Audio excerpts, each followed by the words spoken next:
And the way I want to start this conversation is by allowing them to give us in 1 minute, try to keep it 1 minute, to tell your life story, and you're able to close with a line in that 1 minute about what would you love to share with the young people that are watching this event live stream that do you think has been your greatest lesson for them to follow you. So I'll begin with Rana. So Rana, the floor is yours. You have a tremendous career. I'm so impressed. And you're also doing your PhD. You have been an entrepreneur, social entrepreneur. You're Kurdish American. You've been in the UAE. So it's really interesting to hear your story. Go ahead, Rana. Thank you so much. So my name is Rana Hajirasouli. Thank you very much for the introduction, sir. In one short pitch, essentially, I grew up in the UAE where things were very scarce. So trying to create abundance out of scarcity is my passion. I have a climate technology startup that offers governments and SMEs an opportunity to share these resources and profit from it. I'm also doing my PhD at Cambridge around this very area. And I think my one main takeaway that always keeps me driven and motivated is it's really important, no matter what work we're doing in climate, is to remember and try to reflect on who gets access to what resources and when, and try to always navigate the space and share whatever kind of good fortunes come towards us. Thank you, Rana. Well, that was less than 1 minute, so that was very effective. Pearly, you come from Thailand. Yes, sir. Which is a beautiful country. Thank you. And Thailand, it's all about magic. But at the same time, you're connected to two very interesting sectors. You have been an entrepreneur in B2C relationships, but you have also been working on robotics and the impact of robotics in security, but also in risk management. So I also have to say that you are ambassador for One Young World and that you organized in 2015 the One Young World Summit in Thailand. Yes. I also have to say today that I am in the role of being the husband to one of the One Young World's promoter worldwide. My wife, Maria Juliana, has been working with One Young World, and she always says that every ambassador has its own magic. So tell us about your story and tell us about what's next for you in terms of achievements that can have an impact for humanity. Sure. So my name is Pearly Ingkakul. I'm from Bangkok, Thailand, but I grew up in Australia and Switzerland. And basically, I started my career in hospitality, this and that, and then I jumped into nonprofit. I was the youngest executive director of United Nations Global Compact, and we opened the first office in Bangkok 3 years ago. And now I have my own fintech company, which is Neobank. We've been operating for a year and a half.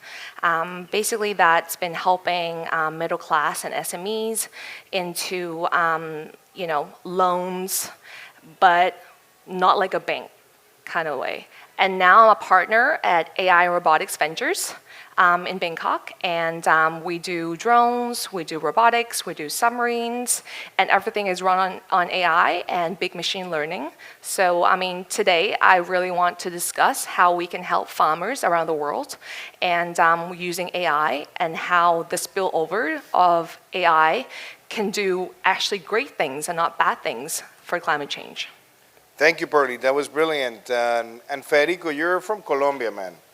And I can tell that you have that blend of being bicultural, multicultural, but you're a paisa, man. You have the paisa innovative character. You're from Antioquia. You were telling me stories about your family, but you were also telling me about your ventures, things that you have done in the past and things you're doing today. Tell us your story, and also what would be that lesson that you would love to share with the people that are following us online. Yeah, so I believe the underlying denominator has been living my life with empathy and having a sense of agency, how you can impact others and also your surroundings. So in that sense, I've been able to study development economics, learn about high-tech companies and a venture capital fund here in the Middle East.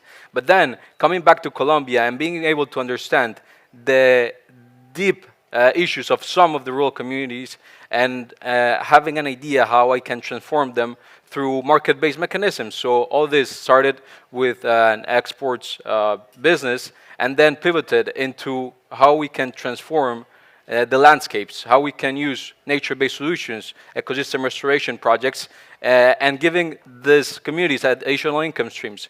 Therefore, tackling the underlying issues of deforestation, which is poverty and economic security. So in that sense, when you're able to create a systems change and being able not only to work with a market-based mechanisms, but understanding how you can collaborate with other sectors. So for example, with the public or with the multilateral sector. In this sense, I was able to partner with the UN International Trade Center, do a diagnostic of the Colombian entrepreneurship ecosystem, and also bring funding from the South Korean government in order to help youth in Colombia. And it's also very important to highlight the different trainings and how was helped during President Duque administration in terms of data science, entrepreneurship, and also understanding the different public policy initiatives that were being undertaken during his administration. The lesson.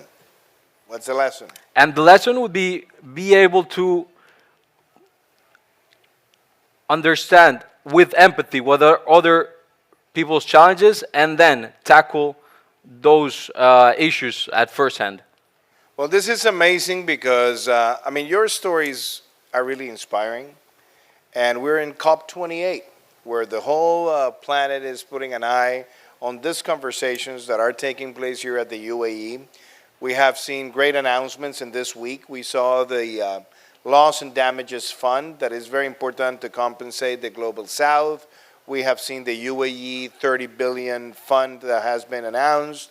There's a great discussion about new technologies in order to tackle decarbonization.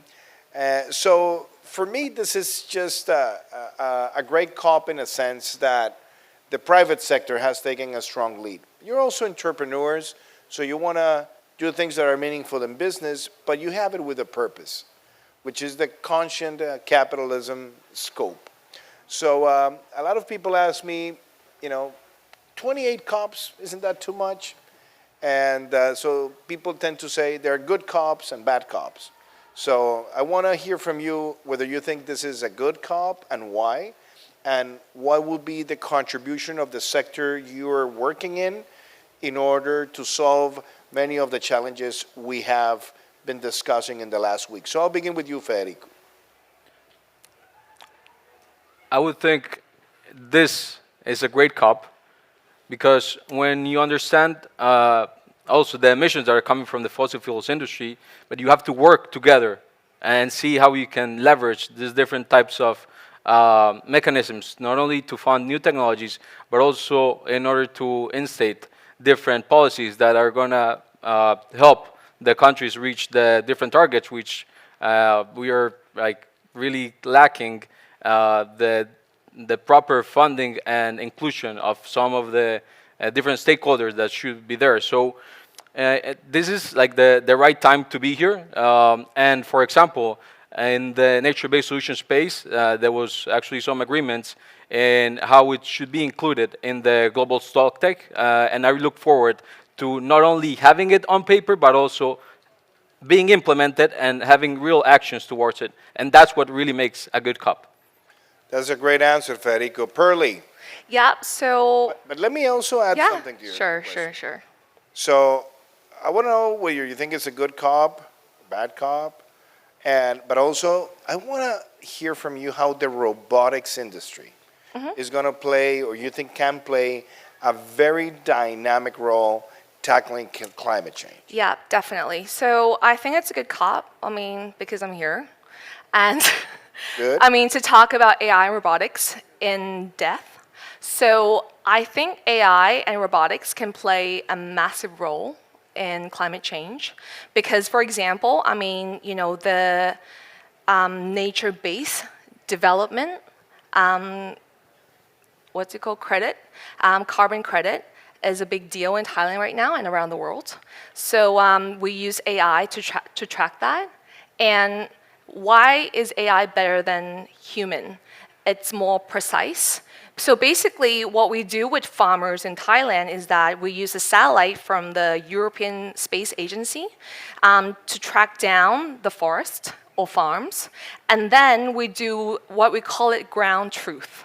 What we do with ground truth is that AI, satellite down. Then we, instead of cutting 10, 20 trees, we cut one tree with this dimension, with that dimension. Then we see how much carbon credits coming out of there. It's more precise. But there's a little bit concern with the fact that AI may not be accurate as much as human, as much as manual. So we're very conservative when we do this kind of ground truth. Well, that's good. And let me ask you something.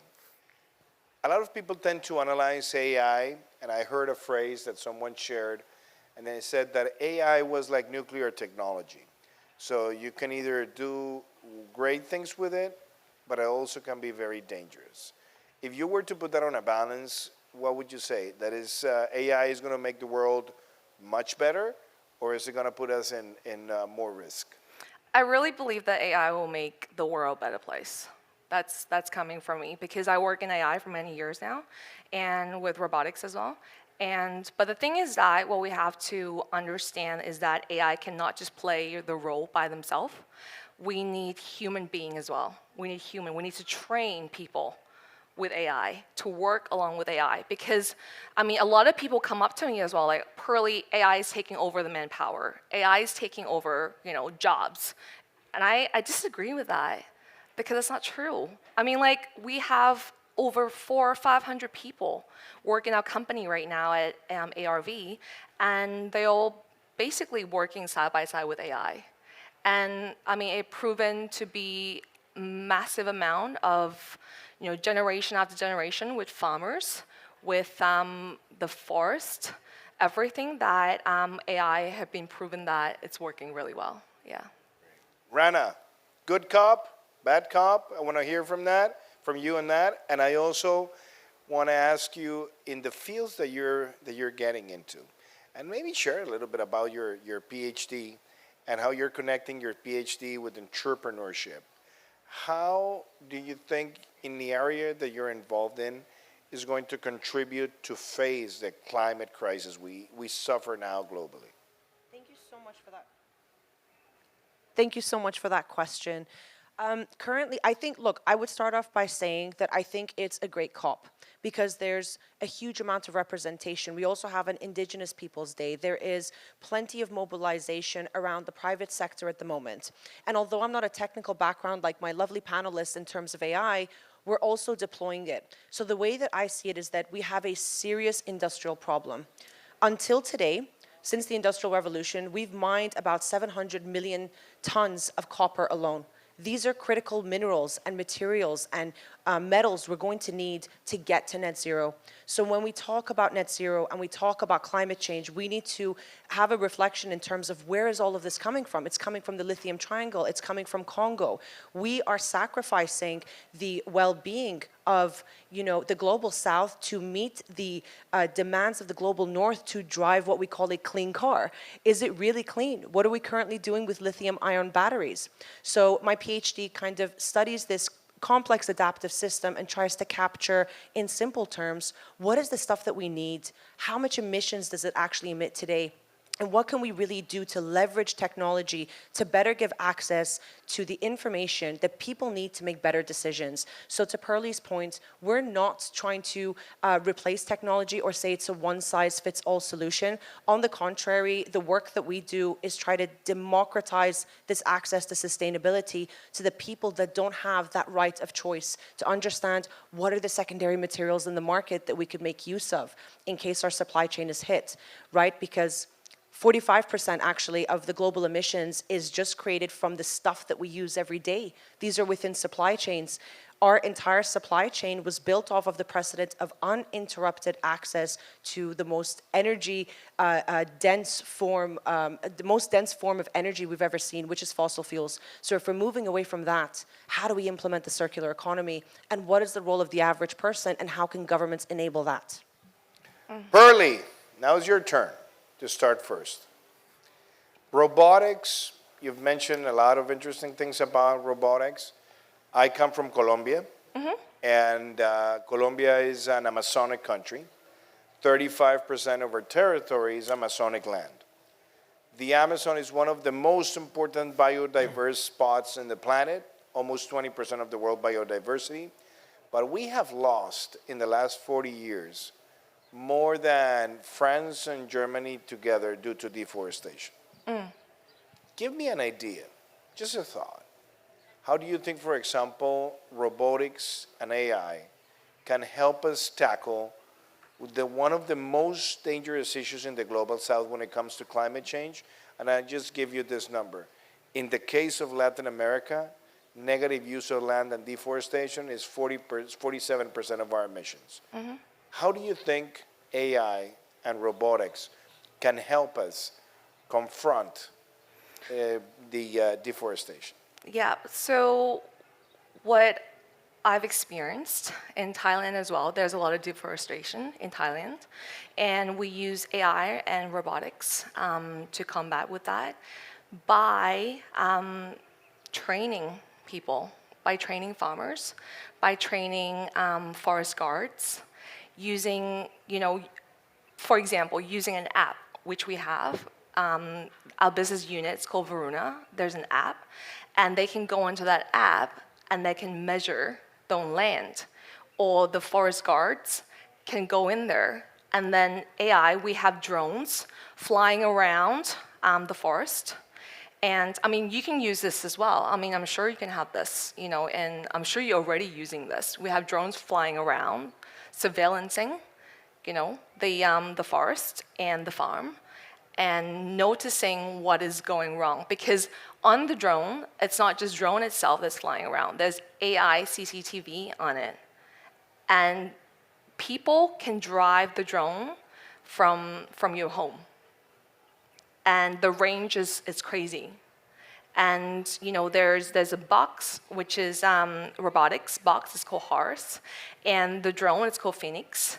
Phoenix can drive for 40 kilometers per time, and whatever condition it is, it's fine. Rain, pouring down, sunshine, snow, whatever, it's fine. So yeah, this is a use case that we've been doing in Thailand, and it's been working really well. But the thing is that with a country like Thailand, a lot of farmers and forest guards, they don't understand technology, and that is a challenge. So having to train them, it's another challenge as well. So I think this is something that around the world, even in Colombia, training matters the most for people to understand technology, and then that will work. Thank you, Pearly. Rana, you were talking about the transition, but I want to maybe ask you a more personal question. What behaviors are you embracing as a person to reduce your own individual carbon footprint that you think you can share with many of the young leaders that are following us this morning? Thank you so much for that. I love this question because, number one, I'm very cheap as a person, so I like to spend as least money as possible. So personally, I love thrift shopping. I make some of my own powders and seasonings at home from kind of vegetable peels. So I think it's really important to feel very connected to nature. And often many people think that, you need to necessarily live in a biodiverse, rich place. And they wouldn't think the desert is actually very rich in biodiversity. So I took this amazing course during lockdown, and it was called biomimicry. So the practice of biomimicry is actually emulating nature's genius, 3.8 billion years of genius. So as in, if we look around, we take inspiration from the Arabian oryx. It manipulates its metabolic function to be able to preserve energy more. And we can apply these engineering principles, for example, in practice, when it comes to looking at energy efficient buildings. So actually, for me, of course, reducing my footprint is important, but also the context is quite important for me. So pulling inspiration from nature, because it's got the largest data bank of solutions, and we're not that innovative actually. Nature's done it first. So anytime I have an issue, if I want to save some energy, or if I'm feeling anxious, I always ask, how does nature do it? I look for the system, whether it's on a macro systems level or a molecular level, and I will always find the answer. I know that's quirky though, so please excuse that. Well, I published a book this week about the Green Manifesto for Latin America, and I had this chapter called Biodiverse Citizens, because we have a chapter on biodiverse cities, and it's how cities should protect biodiversity. And that takes me to you, Federico. So, how do you think, from your entrepreneurial experience, that you can change behaviors from citizens so that they can also contribute reducing the carbon footprint, and at the same time open the scope for business opportunities regarding those changes of behavior? Of course, Mr. President. So what inspires me is my mentor, and she was the lady that had the idea to implement the cable car system in Medellin, which ended up transforming the massive transportation systems in emerging markets, especially in city slums. So from that perspective, it's all about creating the right incentives, being able to funnel the proper funding in order to change those behaviors, not only for the people that need it the most, but also from the ones that are polluting. So for example, changing the transportation systems, being able to create circular economies, and in that sense, not forcing it, but changing those incentive mechanisms in order for people to actually do it, and not just for the sake of it. Good. Okay, now I'm going to start asking you personal questions. That's a prerogative that I have. So you just have to answer. Tell me about the person that has been the most important influence for who you are and why. I'll begin with you, Federico. And I'll continue with my mentor. I'll mention her name. She is Janet Cardona.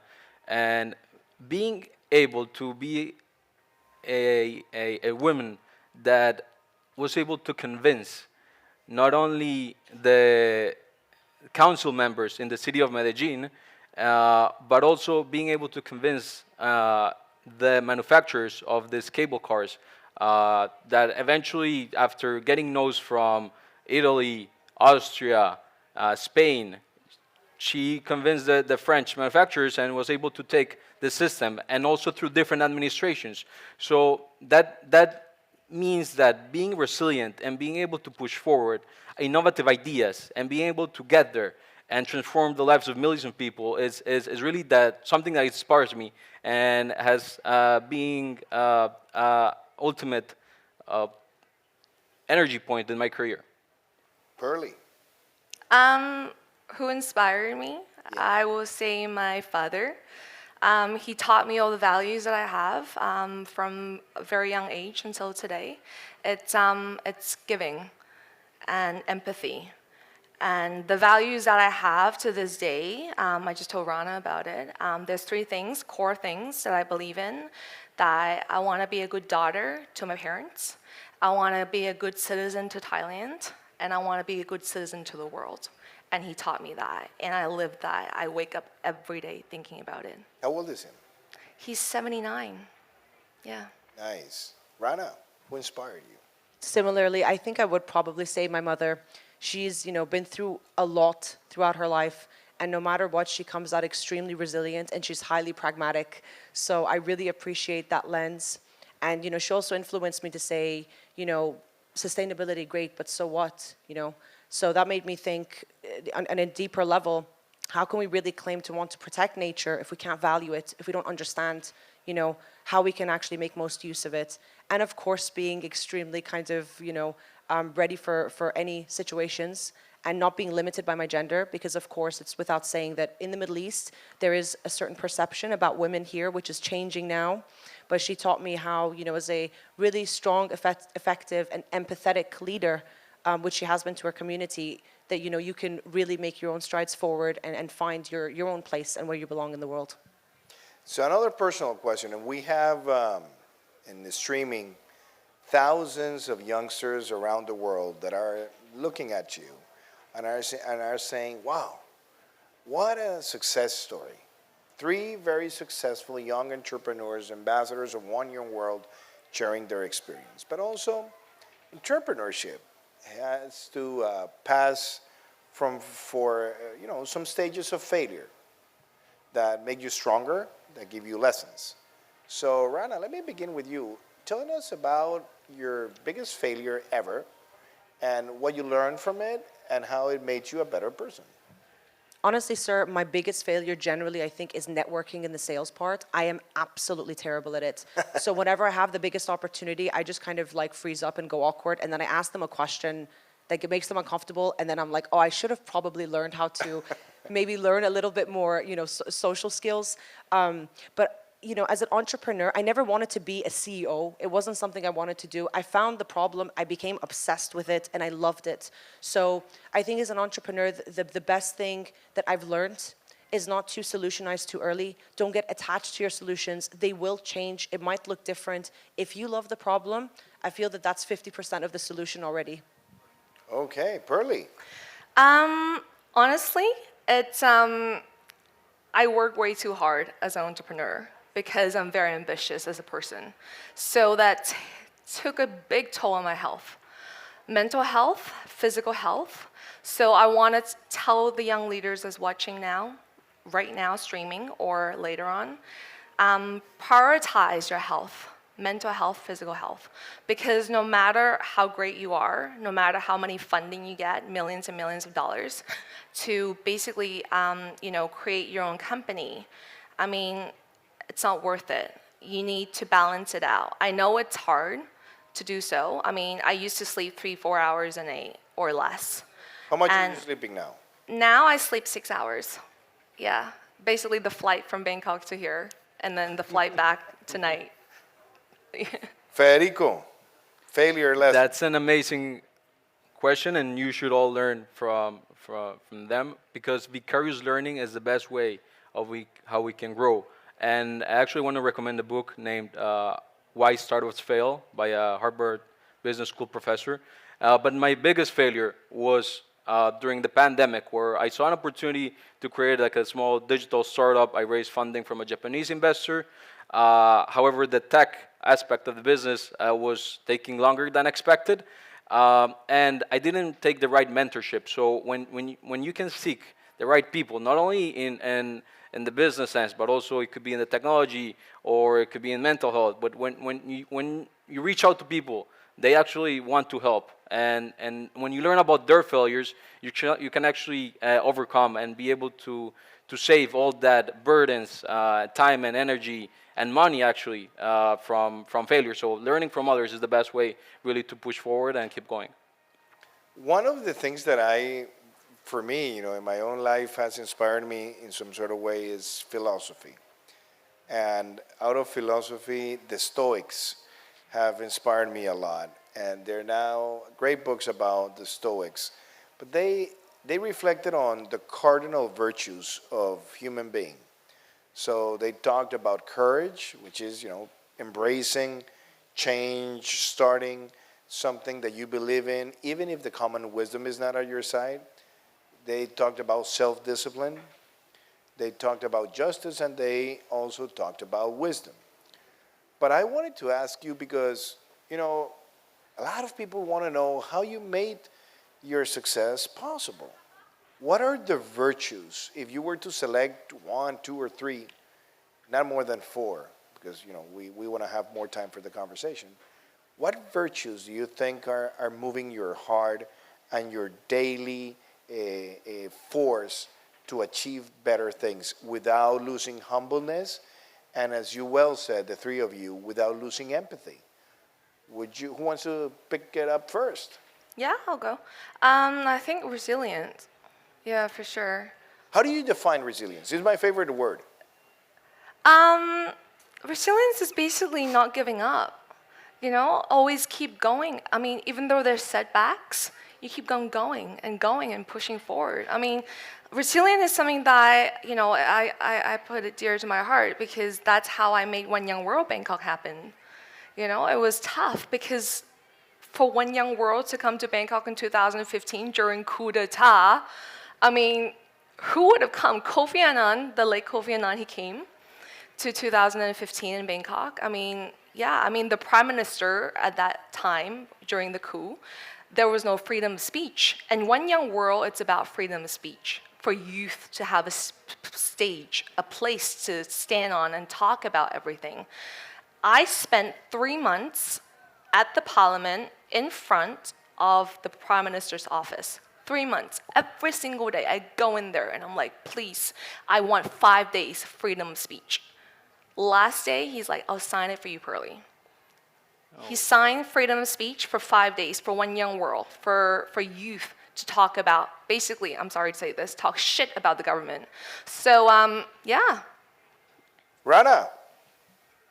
Yeah, I would say humility for me, because I guess maybe drawing on some of Plato's cardinal virtues, truth-seeking is very important, and truth changes, as we know. It could be objective, it could be subjective, and listening and constantly learning helps really drive that wisdom forward. So for me, it's always listening more than speaking. As my mom always says, we have 2 ears and 1 mouth, and I talk a lot, so maybe I don't always stand up to that. But humility is very important, because if we're really seeking to address global problems, sometimes you might be working on something that does not necessarily implicate you, but you're a small puzzle piece to that. So that is, in my opinion, a really important thing that I try my best to stand by.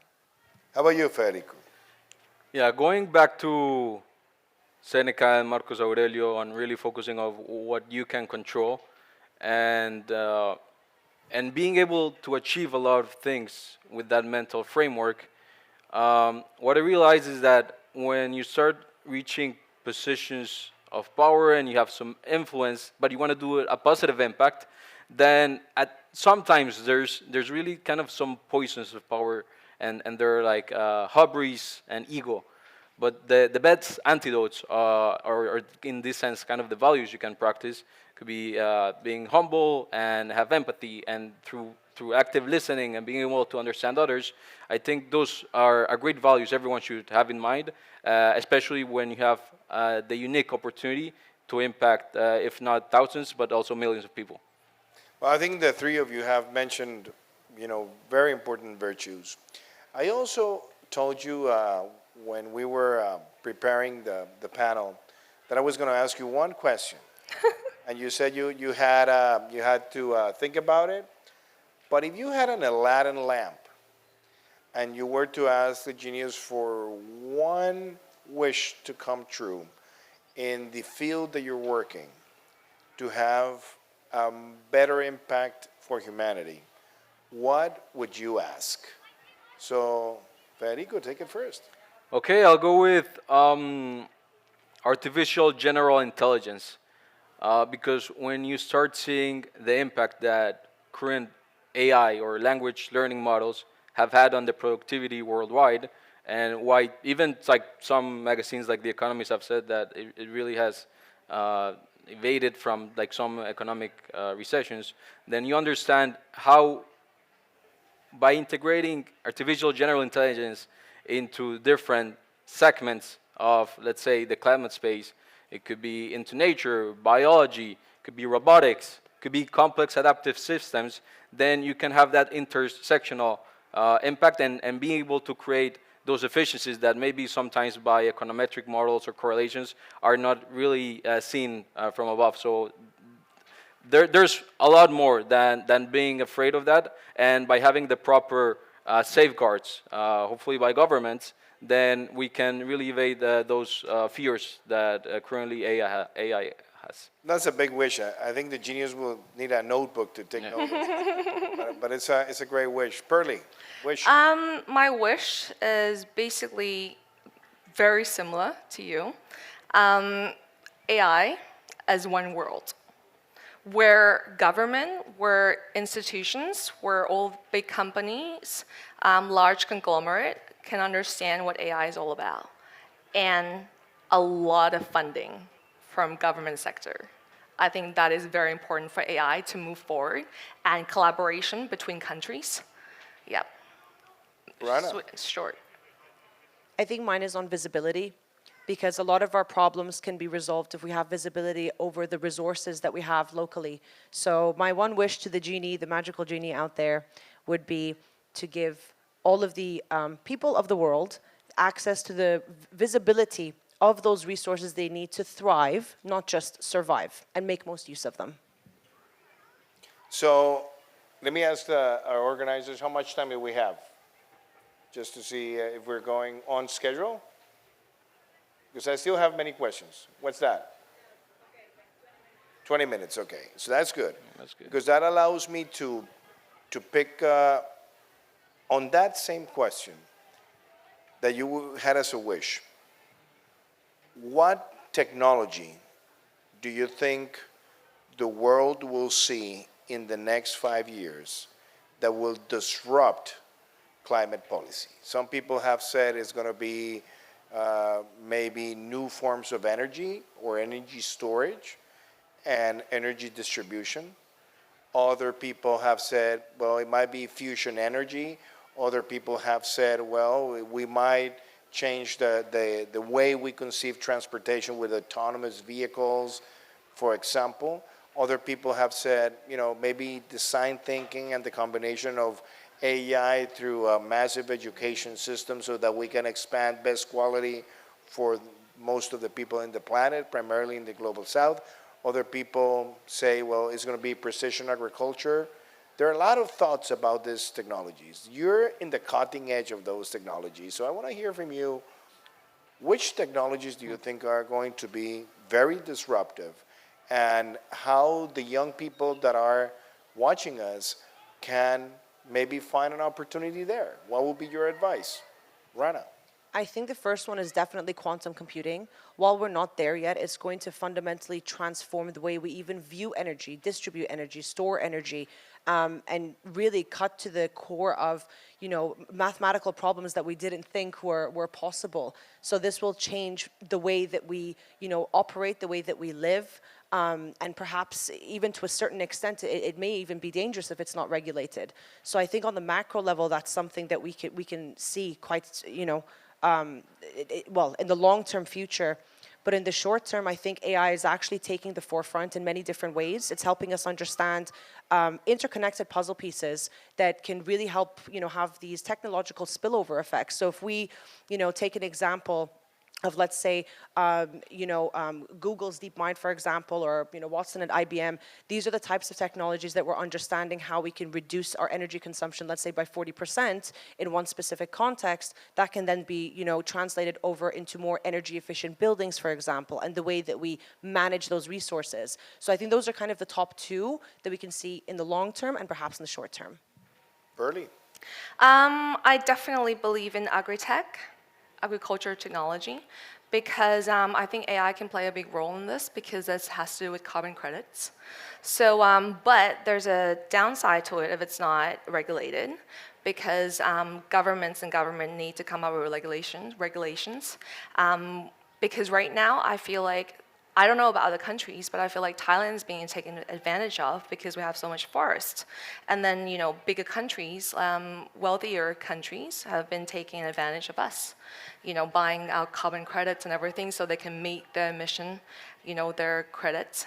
So I think that, having to learn more about agri-tech, that young leaders can protect their own country, from being taken advantage of. I think that's really important. Yeah. Federico. So when we think about electrifying our transportation systems, I would say nuclear fusion is imperative, especially when we understand that we can have modular nuclear plants that don't rely as much on the grid. So if it can be properly regulated and built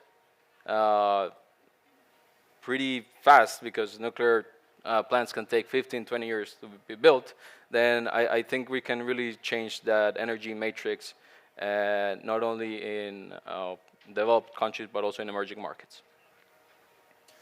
Tom Friedman, who has been a very well regarded and praised author, who wrote a book about climate long time ago, almost 10 years ago. It was called Hot, Flat, and Crowded.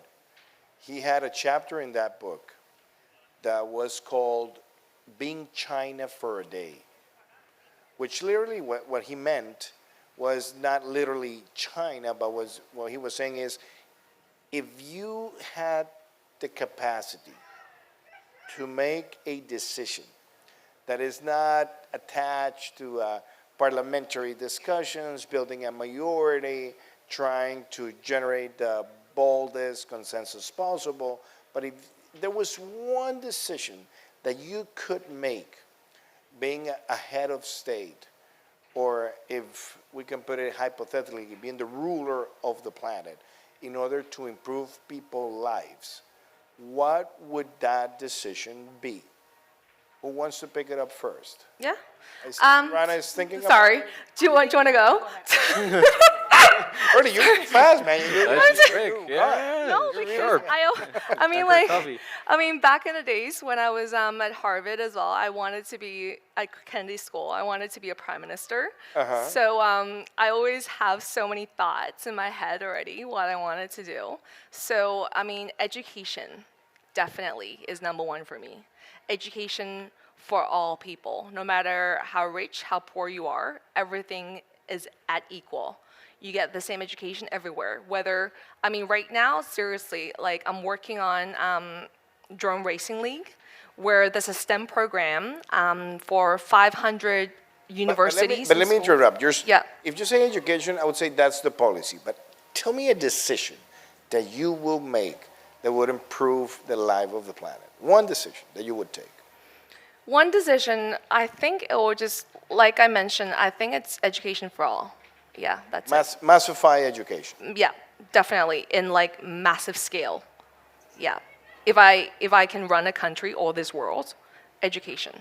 Federico, one decision. One decision, global carbon tax. Going back to the incentive systems I was mentioning earlier, when you can really force through these mechanisms, I think we would close the loop and be able to, with one decision, be able to Global help carbon towards tax. That's a climate good change. one. Yeah. How about you, Rana? Zero waste to landfill. Plain and simple. Zero waste to landfill. Build the infrastructure for it and just reinforce that. And that's the most harsh and heavy way to go about it. Okay, well, those three are very interesting ones. So what I'm going to do is follow up on your responses. So you say zero landfills. So zero landfills is also connected with one solution, that is waste to energy. And in order to pass from waste to energy, there have been some technologies, some that have been questioned, and some that are either exploratory or highly costly. So incineration, by also capturing methane and other gases, it's one, but the other one is plasma technology. What would you connect with that decision in terms of the technology to embrace something like that? I think, to be honest, sir, I wouldn't really focus necessarily on the energy piece, because on one hand, we are so focused about carbon, but there's other extremely potent greenhouse gas emissions, right? Like nitrogen, that's as a symptom of, synthetic fertilizers, for example, that's 300 times more potent. We have methane as well. So this carbon tunnel vision has gotten us to a stage where we've, like, again, commodified this with this very, capitalist, Western imperialist mindset. And I really am personally against this. So for me, it would not just necessarily be, can we create energy out of it? Would be, can we actually plug this, intelligently into the system to be able to use these secondary material resources, or re-export them if we need to, or really understand how we can, take most advantage of these materials, whether it's composting for soil health, or finding other ways to, for example, upcycle them or put them into the infrastructure to create more value-added utility products and services for people.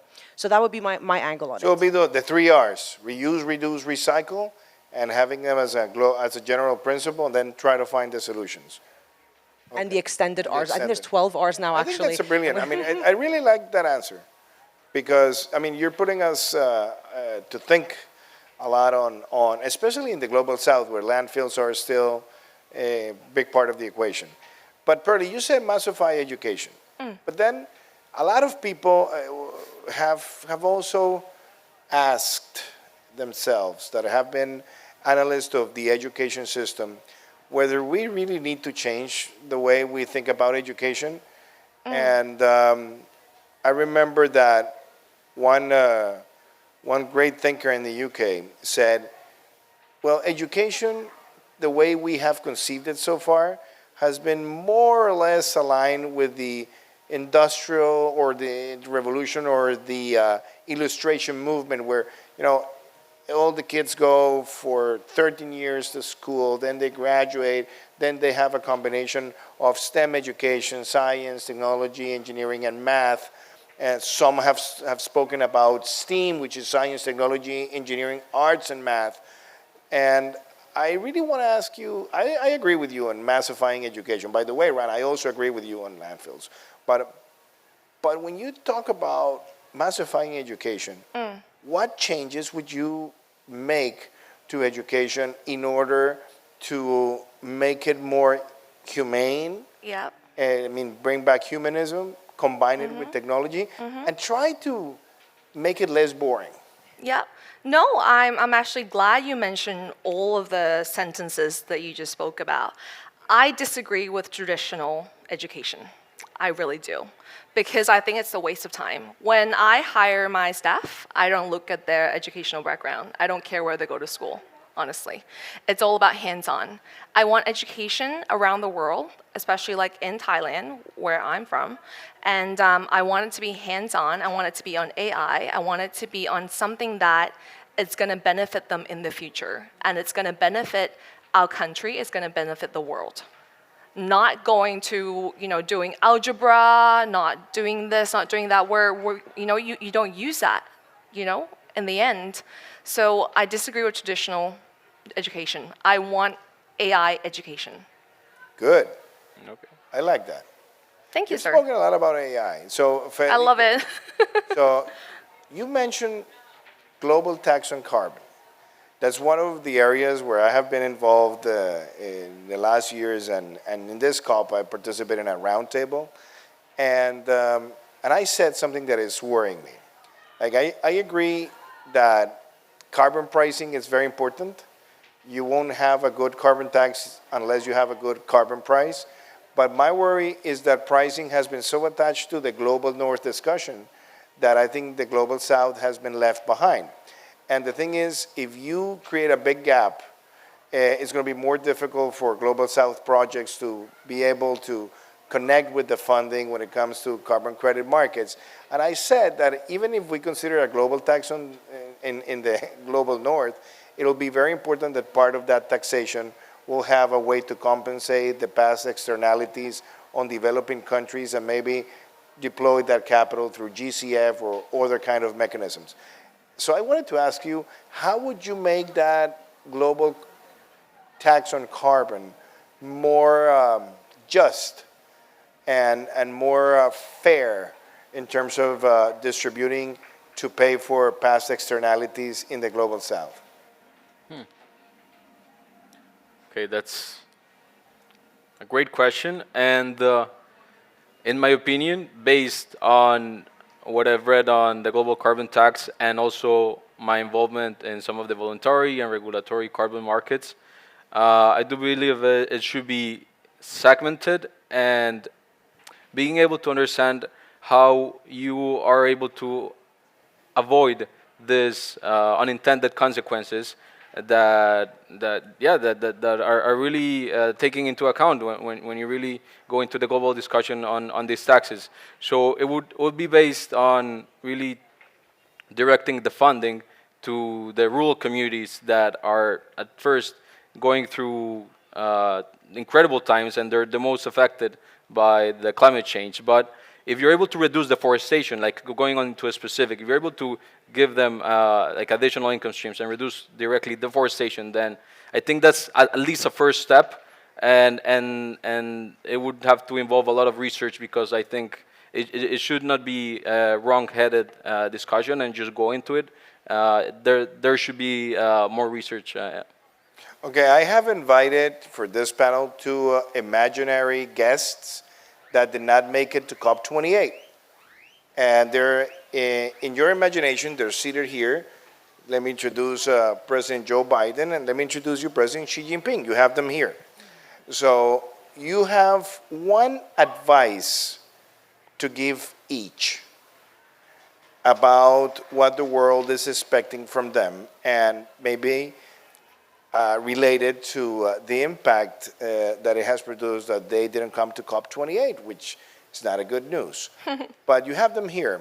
Who wants to give the advice to Chi and Joe right away? Yeah, so what's up, Joe? My advice to you is to mind your own business in the States and not to touch other countries too much. Yeah? And for Li Xiaoping, I will say give out more of your resources to the rest of the world. Federico. So I would be realistic, talking to Joe and Xi. Into Joe Biden, I would say that there are a lot of limitations with the industrial policy, specifically the Inflation Reduction Act. So when you think about the different jobs that are being created, but it doesn't really increase a lot of the opportunities within the U.S. or really helps the people in our hemisphere, in the Americas. So when you think about being able to integrate either Mexico, Colombia into this industrial policy, that can really make a change. And talking to Xi Jinping, I would say to really invest in infrastructure because you care about people and not because of a geopolitical strategy trying to control ports and railways and emerging markets. So when you think about people and also from an empathetic perspective, and actually make some good in the world, and also helping to grow together, I think that it's something we should care about, especially if China is trying to be ahead in the global landscapes. Rana, I think it would be you have them here. Oh, hello. I think the first thing would be securing those critical resources. So water and agriculture is. That's for Joe or for Chi? I think it would be for Both. both. I think it would be for both because those are the fundamentals, right? When there is tension on water and food and basic necessities, then of course there's a lot of geopolitical consequences and domino effects from that. And on the technology front, I would definitely say allocate more public funding and not just throw AI wash, right? Not just throw out the words like AI and technology, but specifically focus on technologies that could alleviate the impacts for climate mitigation and adaptation, and really capitalize on that because that closes the gap between action in the private sector and, of course, the institutional policy and reforms that may also follow on. Okay, another two guests that I have right now. One is Jeff Bezos, who's the most important environmental philanthropist in the planet, and the other imaginary guest is Elon Musk, who's also doing a lot of investment in many of the technologies that you have mentioned today. What would you ask or advise them in the context of COP28? Pearly, since you're always fast. Well, to both of them, I would say a lot more funding to the right sectors. Yeah, I think it's very important that we have a large amount of funds coming from people like both of you to do research, to do development in terms of AI, clean technology, that will benefit climate change. Purpose, yeah. Very cool. To both, I would go ahead and say that it's crucial to invest in interplanetary research and going to Mars, but we have to think about the Earth we have right now and how we can invest in the right technologies and be able to deploy them. They're doing amazing work, so I would say to continue doing that, especially what Jeff has done in Colombia in terms of the conservation areas and different also marine investigations. Rana. Definitely focus more on the circular economy. There is an enormous amount of potential, especially to regenerate nature, impacts on biodiversity, as well as the standardization and actual pricing of critical commodities, that maybe there's a huge opportunity there for these circular materials that we're going to need for this shift. But there's a bit of a tension point right now between climate science and circular economy. It's not seen as a way to really reduce emissions, but there is enormous potential and it's been neglected. So we're coming almost to an end. I'd say 5? Okay, 5 minutes. And I asked the same question last year in Sharm el-Sheikh, and it was really fun. So a lot of people are watching you, and also I'm curious about it. What kind of fun things do young, brilliant entrepreneurs do to enjoy themselves? So I'm going to ask you about, give me a hobby. Second, you give me a song that you recommend, or a band if you want to be more open or broad. And third, give us a series that you will recommend, or a movie for people who want to learn from you. That you say, you know what, that movie or that song or that book, for example, has made such an influence on me that I just recommend it to you. Go and buy it right now. Who wants to take it first? Yeah, I'll go. So what's the first question again? So Hobby. Pardon? Hobby. Hobby. So I like to travel. I mean, it's a part of my job as well to travel and meet people, new people, networking. And secondly, Song or a band? song or band. I don't listen to that many songs, to be honest. I read a lot of books. But Or a book? yeah, a book, The Last Siamese. That's a really good book on Thailand. I read it like What's the 4 name again? times. The Last Siamese. The Last Siamese, yeah. Siam used Uh-huh. to, yeah, Thailand, yeah. And so that's the book that I read. Yeah. Series or movie? Series, I watch Big Bang Theory every night because I love science. And it makes me laugh and it makes me go to sleep early. Yeah, Good. earlier. Rana, you want to take it? I will probably, well, I'll start off with saying that I don't think anybody wants my music recommendations. I mostly listen to death metal. So, Really? Well, I mean, I would love to. I mean, yeah. So, the band is actually called Death. They're a brilliant melodic death metal band. Their whole albums are amazing. But when I'm on panels like this, I say I love classical music and jazz. So that's probably my music is a bit eclectic. Hobbies is boxing. I think it's a great way to keep up your cardio fitness and also really face your fears when you're in like physical, panic or physical terror, or you have to, really face some sort of physical pain. I think it makes you really more resilient and mentally more disciplined and also very calm, surprisingly. You box on a permanent basis? Like you have training sessions on? Yeah, I'm actually, in a previous lifetime before this year, I was actually a professional boxer as well. Well, semi-professional, so that was fun. Nice. Yeah, So don't mess with Rana. I'll be your bodyguard. What's your questions? And a series or a movie? I would say series. Something really interesting it's on Apple TV. It's based on a trilogy book actually, but it's called Silo, if anyone's watched it. Dystopian. Think about it was kind of like held underground and it's, years after kind of nuclear fallout. Just very interesting, like philosophical kind of points in terms of what our civilization could look like if we weren't here anymore. Good. Federico?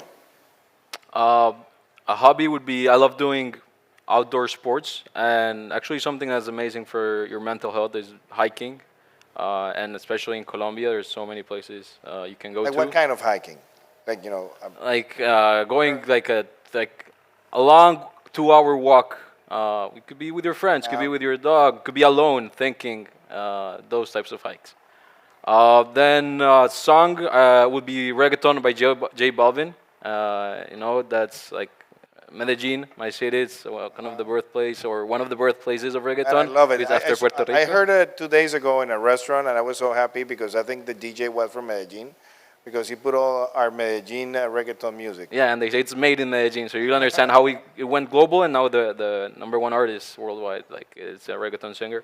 I'll go also with the book A Man's Search for Meaning by Viktor Frankl.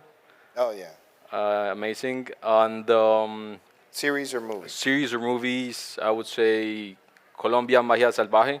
It's about the biodiversity of our country. And also, I had the chance to go to the Jackson Wild Summit in Wyoming and be able to understand the importance of storytelling that sometimes you as an entrepreneur, you don't see into like filmmaking or documentaries, but when you're able to tell this story and hit other people's feelings or emotions, then even if you have to convince one person and tailor a whole documentary for one decision maker, then it's crucial to have that in mind and being able to understand how you can have that impact through that kind of filmmaking. Okay, now we have 30 seconds each. I want to look at the eyes, the hearts and the minds of young people who are watching you, that are seeing you as a reference model. Tell them why One Young World has made a difference on you, and give them an advice on how to contact and get involved with One Young World. Rana, oh, you want to No. start Yeah. early? Oh, okay. Sure. Freddie always starts because Yeah. yeah, Yeah. I mean, you will win Who Wants to Be Millionaire because you have all the answers. Yeah, at a not break. really, but yeah, I'm quick. Yeah.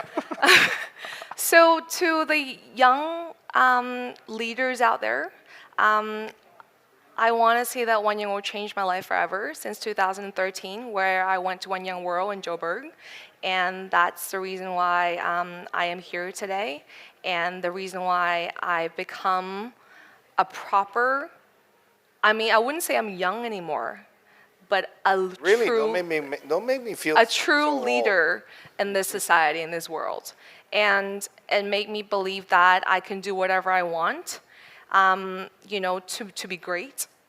It makes me believe in myself, and I think that you should join One Young World next year.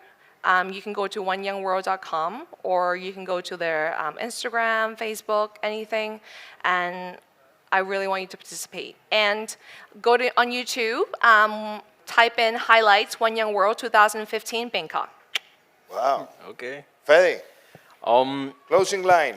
I'll go quick. Network. This was my first year in One Young World, and in the past months, it's been incredible. I've been able to meet people from the U.S. Department of State, be invited to not only these panels, but also by people I meet over there, other young leaders, also being able to collaborate. So it's really all about who you know sometimes, and being able to leverage that and create meaningful relationships. It's not just collecting cards, it's being able to understand and also sometimes have amazing friends. So if you want to learn more about it, just feel free to connect with me on LinkedIn. And yeah, happy to talk about my experience and how we could work together. Rana, Conversations and enlightenment. I met people that I never thought I would be able to meet. The platform they give you is absolutely remarkable. And quite honestly, from an organizational perspective, I've never been to a more incredibly organized event in my life. Everything was there if you needed assistance, if you're perhaps, let's say, neurodivergent or you have accessibility requirements, you don't need to worry about that. They take care of everything.